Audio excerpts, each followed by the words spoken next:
If you want to set a custom notification sound on Samsung Galaxy S25, the first thing that you need to do is, once you have the sound on your phone, you want to go to My Files app.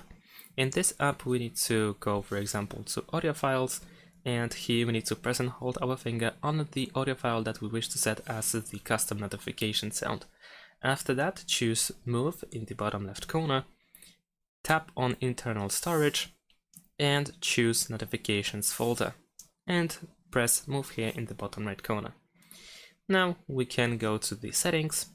In settings, go to Sounds and Vibration, choose Notification Sound, and over here, if you scroll up on the list, you should have your custom notification sound in custom section. So you can select it, and of course you can switch the notification sound for another SIM as well.